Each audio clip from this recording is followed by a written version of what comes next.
If we don't excuse people for their minor indiscretions, we end up exonerating them for their crimes against their own humanity, and that we shouldn't do.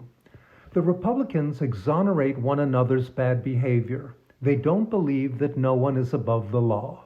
They cheat, lie, and steal to maintain power. They use religious laws to run the secular state.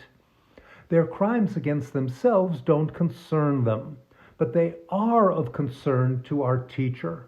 Our teacher teaches the whole class in ways that are meaningful to each student individually.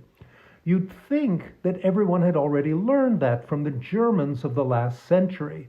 Look at the Jews of Germany then and the Jews of Germany today. Our teacher repeats history. History is like a spiral staircase. We can look down from where we are to see the past and how we got here. But his story is our individual curriculum in this school. Each of us has been given a unique set of classes to pass, but they're all being held inside of us.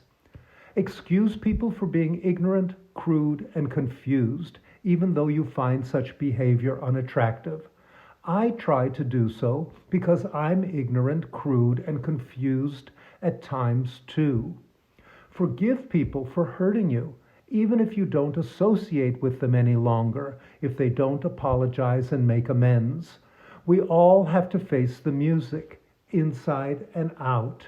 If you haven't gotten through spiritual infancy, childhood, and adolescence, spiritual adults aren't going to tolerate your bad behavior. We grew up, so we know how hard it is to do. I excuse myself for not being perfect because my mistakes help me advance. I excuse others for not being perfect, even though it's the little ways they behave greedily, vainly, and impatiently that gets under my skin. The teacher brings me examples of other people's bad behavior as a subtle reminder of the classes I've passed externally that I still have to pass internally. It's humbly treating me as well as I treat others. In this way, history and his story make more sense. I now think about my final exam and how I hope to sail through it painlessly. But that means I have a responsibility to better myself while helping others do so too. Good thoughts? I'll tell you more about me tomorrow.